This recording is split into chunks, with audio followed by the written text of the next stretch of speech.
You could get most of the sensational news from radio, too. There was aristocratic diction, his oval tones. Straight poker, $100 minimum, table stakes. During the Great Depression, people faced unprecedented hardships, but creativity flourished in the face of adversity.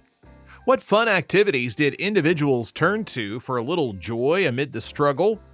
From thrilling radio shows to quirky goldfish swallowing contests, here are 15 fun things people did to survive the Great Depression that brought laughter and camaraderie during tough times. This is Lindy. My dancing teacher gave me this great new step for it. During the Great Depression in the 1930s, many people listened to radio shows to escape their everyday difficulties. Radios were affordable, and after buying one, families enjoyed free entertainment. They gathered around their radios to listen to various programs, such as comedy shows like Amos and Andy, and exciting dramas like The Shadow. President Franklin D. Roosevelt's fireside chats were especially important, offering comfort to millions during challenging times. Radio also brought live music into homes, featuring big bands like Benny Goodman and Artie Shaw. Children loved adventure series like Little Orphan Annie and Flash Gordon. By the mid-1930s, 80% of American households had a radio, making it a vital part of daily life. The joy of radio shows provided comfort during hard times. But what other escapes help families thrive? Before we explore it, don't forget to like and subscribe to the channel. Monopoly. For the price of $2, you can buy places such as Baltic Avenue, Connecticut Avenue, Park Place, and even Boardwalk. In the 1930s, playing Monopoly became a popular pastime for many Americans. The game was created by Charles Darrow, who was having financial difficulties and wanted to entertain his family and friends. Monopoly allowed people to escape their economic struggles by imagining themselves as rich property owners who bought and traded real estate. The game quickly became popular because it was affordable and could be played many times, making it ideal entertainment during hard times. In 1935, Parker Brothers purchased the rights to Monopoly, and it became a huge success, helping the company avoid its own financial troubles. Families and friends enjoyed gathering around the board game, relishing the chance to experience a sense of control and achievement, even if only by pretending. Monopoly provided a way to escape financial woes, but what bizarre trend followed? Let's explore.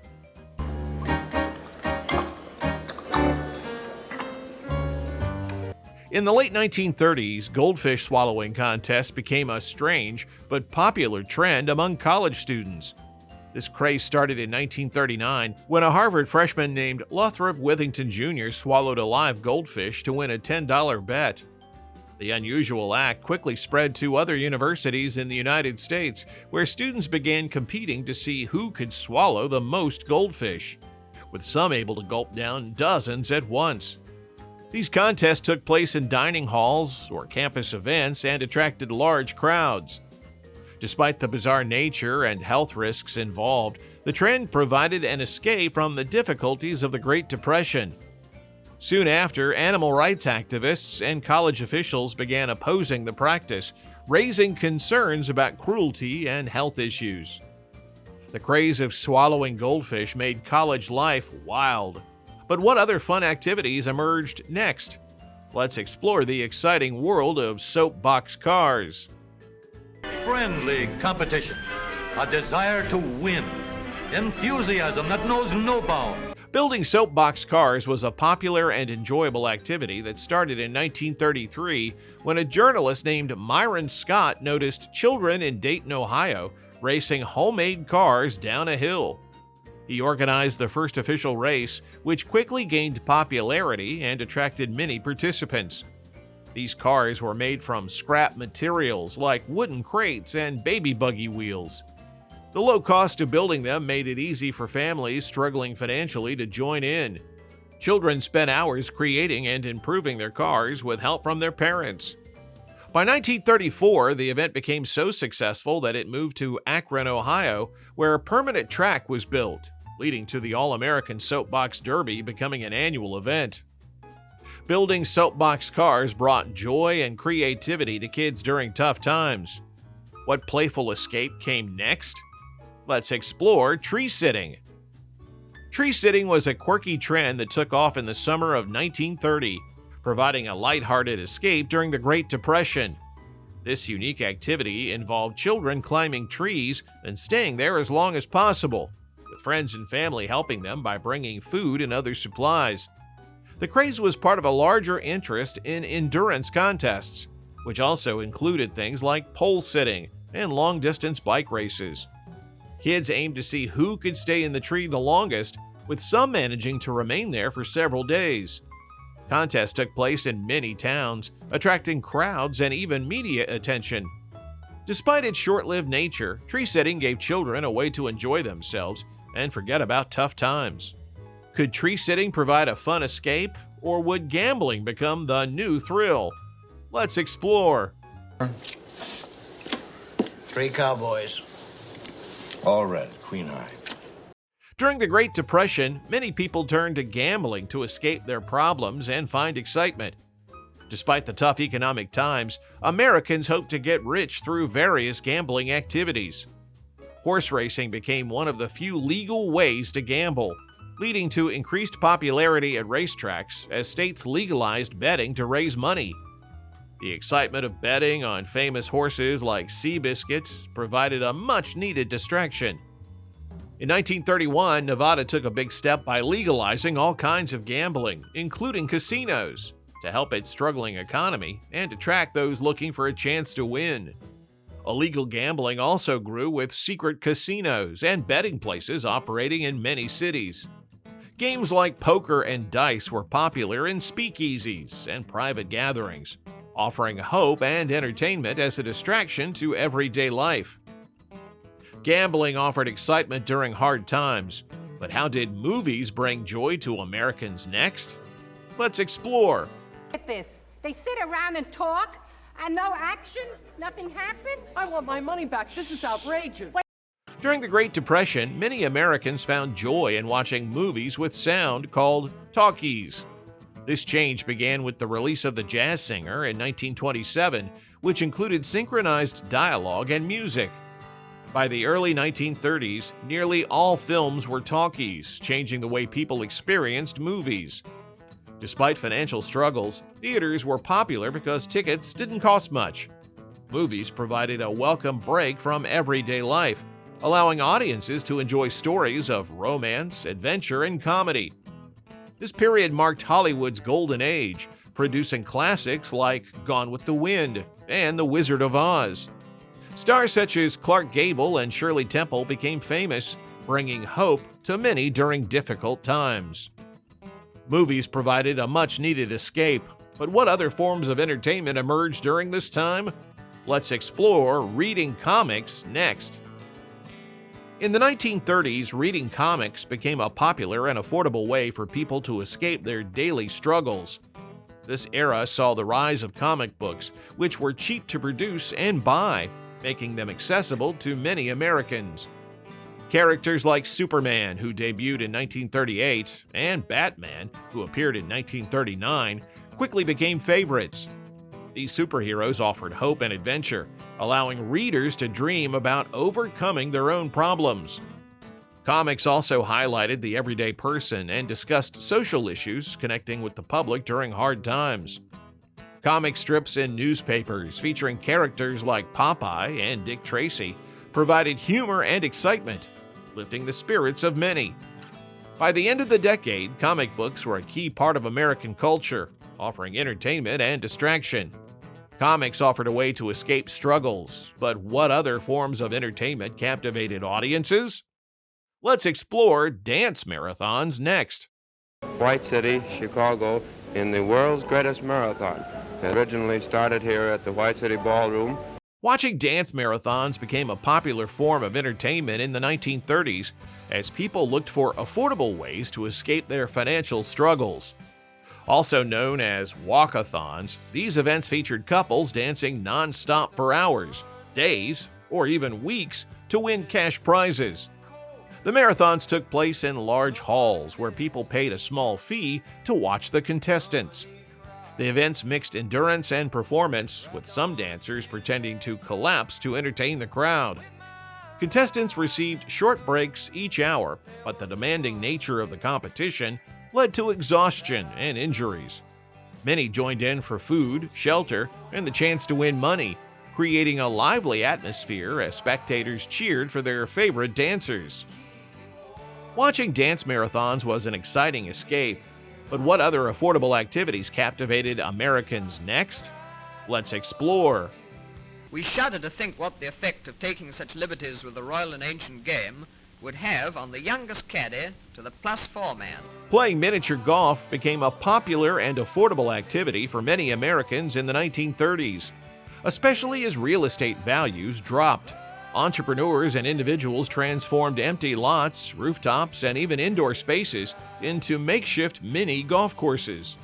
These courses were created using scrap materials like pipes, wood, and other found objects, making them cheap to build. Miniature golf offered a creative escape from the tough economic conditions. Families and friends could spend a few hours enjoying themselves for a low cost, making it accessible to a wide audience. The courses included whimsical obstacles and themes, such as castles, windmills, and fairy tale characters, which added to their charm. By the mid-1930s, thousands of courses had spread across the country. Miniature golf brought joy during tough times. Could another hobby, like stamp collecting, inspire hope? Let's explore next. He got his first stamps from his father when he was just 9 years old, and from that gift grew a passion and an ultimate goal. Collecting stamps became a popular and affordable hobby for many Americans in the 1930s. This activity gave people a sense of purpose and happiness during difficult times. Stamps were cheap and easy to find, making them suitable for everyone. President Franklin D. Roosevelt, who loved collecting stamps, helped make the hobby more popular. He used stamps to send messages of hope and positivity to the American public. The post office released many special stamps that celebrated important events and people, which added to the excitement. Stamp collecting allowed individuals to learn about history and geography, as each stamp represented a unique story. It also created a sense of community as collectors shared and traded their stamps with each other. Stamp collecting brought joy and community during tough times. What fun distraction awaited next? Let's explore. Jigsaw puzzles became a popular and affordable way for people to have fun in the early 1930s. Manufacturers made millions of puzzles each week, making them easy for many to find. These puzzles were usually made from cardboard, which was cheaper than wood, allowing more families to enjoy them. People would gather around the dining table to work on puzzles together, providing a helpful distraction from the tough times they faced. The puzzles had different themes, including beautiful landscapes, famous buildings, and scenes from daily life, allowing people to escape reality. Some even rented puzzles for a small fee, making it a budget-friendly pastime. This trend showed how creative and resilient people were in finding joy in simple things. People found joy in jigsaw puzzles during tough times. But what new form of escape emerged next? Let's explore the ViewMaster 3D. See, now Xavier's trying to save us. You can see the complete 3D Cabbage Patch adventure in a ViewMaster gift set. Other gift sets include... The ViewMaster 3D viewer became a popular toy that provided unique entertainment during the Great Depression. Introduced at the 1939 New York World's Fair, this special viewer allowed people to see three-dimensional images. It used small circular reels with 7 stereoscopic pictures, creating a realistic 3D effect. The ViewMaster quickly became popular because it offered an affordable way to escape the tough times. People could enjoy beautiful landscapes, travel destinations, and educational content without leaving home. The reels covered various subjects, including famous landmarks and scenes from popular movies and cartoons. Families and children loved the ViewMaster for its ability to spark their imaginations and provide hours of entertainment during those difficult years. The ViewMaster 3D offered an imaginative escape, but what other games kept kids entertained? Let's explore Stickball next. During the Great Depression, stickball became a favorite game for many children and teenagers in cities. This game, called street baseball, used simple equipment like a broomstick as a bat and a rubber ball, usually a Spalding. It gained popularity because it needed very few resources, making it easy for families with limited money to play. Kids played in the streets, alleys, or empty lots, using manhole covers or chalk marks as bases. The rules changed from one neighborhood to another, allowing for creativity. Kids spent hours outside practicing their skills and enjoying friendly competition. Stickball brought people together and helped them escape the tough economic times, showing the creativity and spirit of young people during the 1930s. Stickball provided a way for kids to escape tough times. But what about family movie nights? Let's explore how drive-in theaters offered affordable entertainment during the Great Depression.